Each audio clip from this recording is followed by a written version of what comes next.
The bewildering sleeve art to Eulogy for Evolution, the 2007 debut LP of the Icelandic composer Ólafur Arnalds, poses numerous mysteries. An image of a field, with a mountain in the background, lays haphazardly affixed to what looks like a hastily assembled collage of denim, painter's tape, and coffee-stained paper.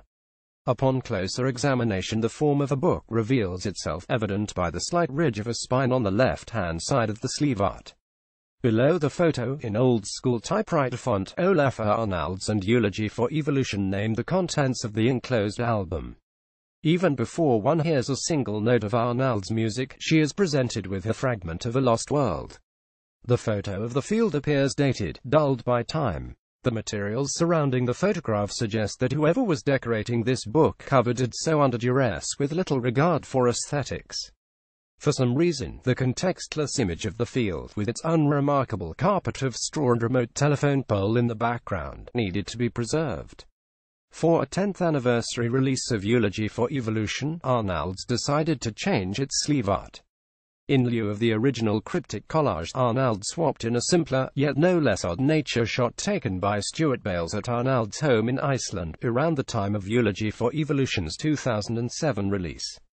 Like its predecessor, Eulogy for Evolution 2017 sleeve art depicts a nature scene, but this time a dilapidated building intrudes on the placid landscape, jutting out from the left of the frame. The clear blue sky of the 2007 photograph has now been cloaked in fog, which bisects the mountain in the background. A lone telephone pole, its wires stringing into nowhere, stands in the diminished shadow of the mountain. In many ways, this landscape looks quite like the one that graces the cover of the 2007 Eulogy for Evolution, though the picture quality this time around is clean, even as the steely blue of the fog casts a pall over the land. This change in image is noticeable, but really things haven't changed much at all. Before the listener can put headphones on, Arnalds shows her a capture of nature removed from itself, a single slice of life unpopulated by humankind. The main difference now is that thanks to the building peeking in to interrupt the quiet mountainside behind it, we can see the remnants. However remote these two images are, upon setting the needle on the grooves of Eulogy for Evolution, one is transported far away from such fragmentary terrain.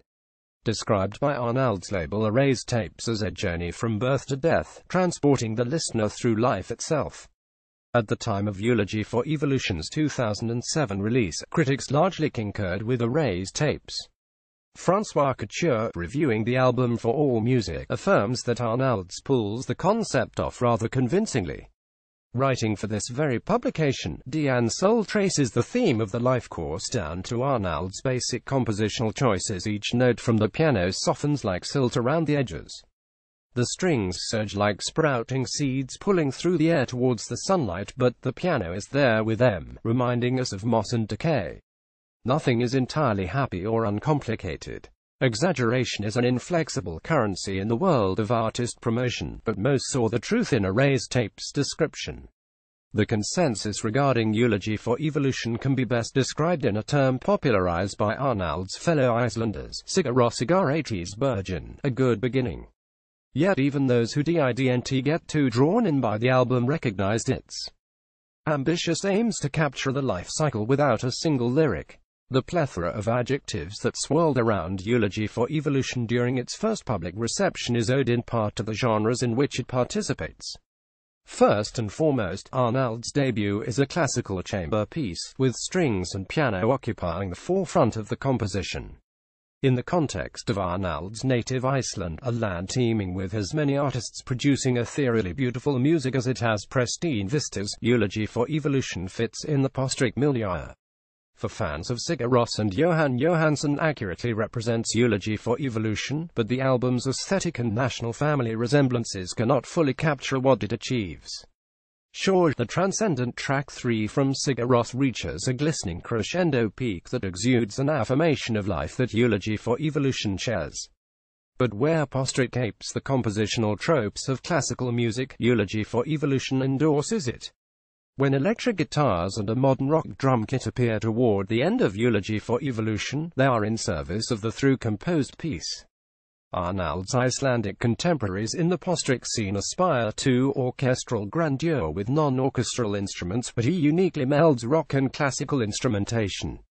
This meld of musical styles contributes to another unique achievement of Arnalds. A well-curated post-strict playlist can with one afternoon walk become a soundtrack to a life transformed. The lift of a placid guitar melody ascending to a crescendo, the sweep of a 10-plus-minute track that spans a range of timbres and tonalities, these powerful tools define the wave of post-strict that followed the early music of Sigur Rós and the other titans of the genre like Mogwai and Explosions in the Sky. Like any established musical genre, a knockoff problem mires post-strict, one that even its practitioners have openly critiqued. It's like, I get it, you have a delay pedal, and you know how to play a minor scale on the guitar, Russian Circles bassist Brian Cook once quipped. In the right hands, such as those of Arnalds, or of the members of Sigur Rós, post-strict techniques can result in universal music that can latch onto any life experience and imbue it with significance. One could take snippets from Eulogy for Evolution and use them as backing music for a sunset walk or a hike in the mountains and achieve the score to an unseen film effect realized by the best post-strict. But in his debut, Arnalds achieves something rare, a concept album that needs words to articulate its concept. The feeling of a life coming into existence and then ascending to its demise is communicated with a long drag of a bow across a string, a piano note left to echo for a measure, with a drumbeat lifting a song to its peak. Life, death, and evolution are as nebulous conceptually as the good post-strict is emotionally, yet with Arnalds' talent, Eulogy for Evolution finds specificity in some of the most universal topics of existence. Every note tells a story. Eulogy for Evolution is the only title used for the music on Arnalds' debut. The album consists of 8 songs, but each one is marked only by its progression on the timeline of the piece. Track names like 0040 and 37,043,837 may suggest little initially, but in the context of Eulogy for Evolution's lifespan theme, those numbers read less like timestamps and more like markings along a timeline that lasts millennia. When the second of those aforementioned 2 tracks reaches its chaotic end, you'll certainly feel as if it's been much more than the 40 minutes that comprise Eulogy for Evolution. Like rays of sunlight ascending over a mountain range in the early morning, a string section opens 0040. The strings don't get long to introduce a melody or a motif. After 38 seconds, right at the 0040 mark, a solo piano takes center stage, moving uncertainly between chords, looking for the right theme. At times dissonant, the piano meanders until the 2-minute mark, at which point a simple and powerful melody in the right hand discovers what it was looking for all along. The piano lays out the melody, and shortly thereafter the strings re-enter to work in unison with the piano. In this overture, Arnalds captures the drama of creation, of starting off with a mess of parts that over time cohere into a whole. Becoming into existence isn't enough. Creation fosters indeterminacy. The what-if question arises just as soon as things have been set into place. The high-register piano notes that introduce 00480729 manifest that what if the piano chords, echoing as if played in the middle of a silent valley, interweave with melancholic strings, painting a picture of a landscape teeming with possibility. 0040 is the act of creation, 00480729, the illustration of the challenges ahead. 0952, the most delicate and optimistic moment on Eulogy for Evolution, reintroduces that gorgeous melody at the heart of 0040 with muted hesitance, a quiet rejoinder to the somber tones of the track before it. As the strings swell around the piano melody, the music exudes a positivity that cuts through the at times mournful atmosphere laced throughout Eulogy for Evolution. Though only 3 minutes long, 0952 provides a necessary respite, a luxuriating in the beauty of the evolutionary process.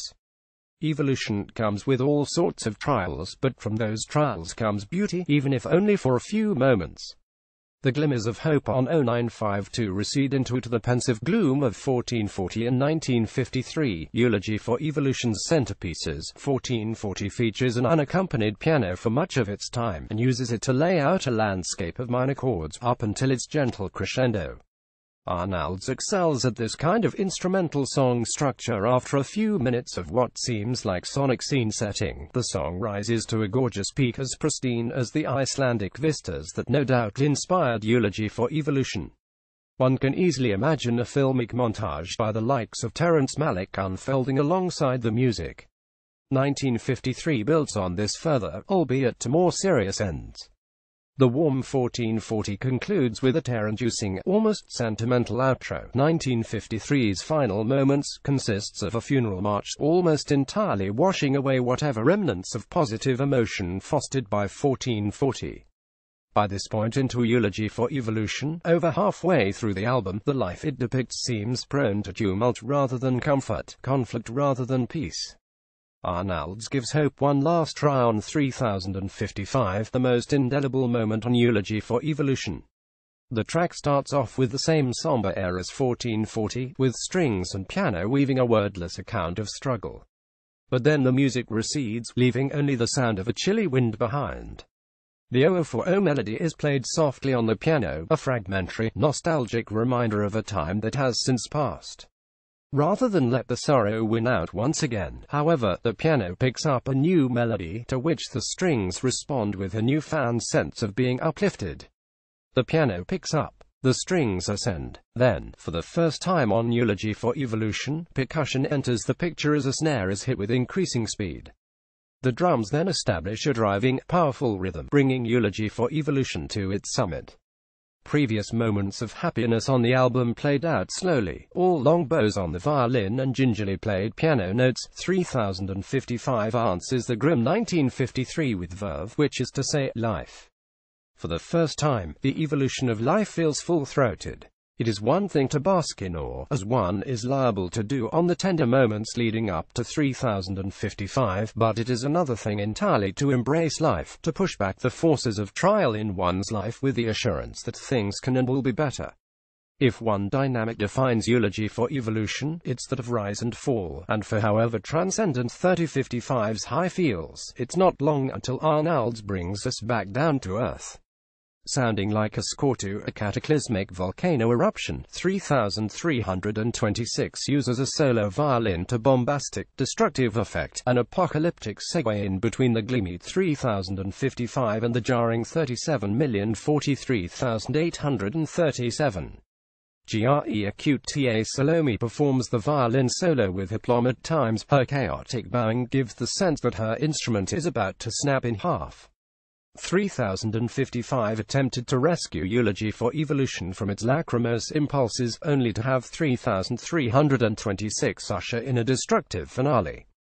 Salome's violin solo, tempestuous as it is, ultimately feels like the calm before the storm because of what happens next.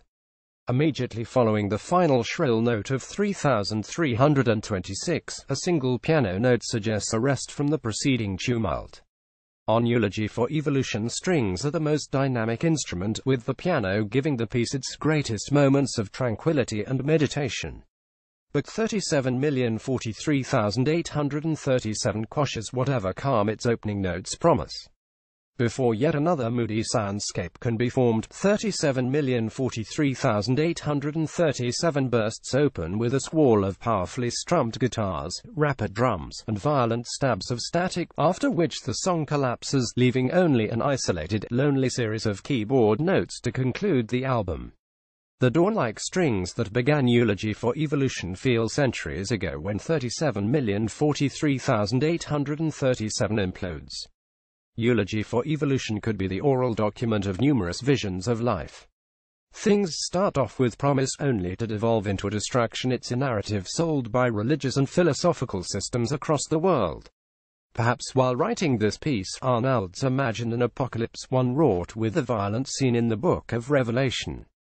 Maybe, in light of Western military interventions around the globe and the rise of terrorism, Arnalds saw in humanity an impulse for self-destruction, surrendered in the distorted guitars of 37,043,837. Death is an end, a withering away, and sometimes a violent ruin. Yet not all deaths happen as cacophonously as they do on Eulogy for Evolution. Why should Arnalds' vision of the progression from life to death come to such a disruptive conclusion? We may never know. But the power of Eulogy for Evolution is that it accepts, even invites, dozens of visions of life. One can even make the argument that 37,043,837, however grim, can to raise the moments of warmth, even triumph, that occupy much of the album.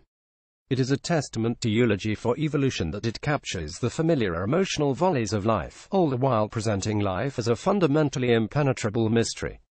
We know that life will have its ups and downs, all the rest is up to interpretation. Such philosophizing has been done for centuries, of course, but never has it been done instrumentally in the way that Arnalds imagines it. Nils Fram remastered Eulogy for Evolution 2017. His handiwork, while evident in moments throughout the album. A note rings a little clearer here, a tom hit feels more forceful there. WASNT needed to further enshrine the legacy of this music. Given the vast technological boom in the past 2 decades, the quality of music production is so high that when the inevitable anniversary releases of records dropped after 2000 hit the market, or audio quality won't be of concern except for those most devoted audiophiles, or in the case of albums that got dealt a bad hand during the initial studio sessions. Eulogy for Evolution had no rough luck. The original recording still hits the same heights as it did back in 2007. But Eulogy for Evolution 2017 still has good reason to exist. Far from a cheap cash grab or an exercise in nostalgia for nostalgia's sake, Erased Tapes' reissue of the album ultimately shows that in some rare cases, it's enough to reintroduce an album into the public consciousness. Initial acclaim didn't lead to Eulogy for Evolution to become regarded as a classic, even a minor one, and since then Arnalds has earned more popularity for other projects, such as his work scoring the Broadchurch television series. Bringing Eulogy for Evolution into the spotlight not only makes sense but feels right. As America faces one of its worst periods of political and social division, Europe's transnational project continues to fray along its many borders, and the Middle East continues to experience Western aggression. The rage that concludes Eulogy for Evolution feels like a warning, in a way it didn't back in 2007. Great albums inevitably change over time, even if the greatness remains constant. Eulogy for Evolution, through the merits of its incredible music alone, more than justifies a revisiting. Still, one can only hope that humanity hasn't moved closer to the seismic eruption of 37,043,837. Perhaps this is the eulogy of our time. What a way to go.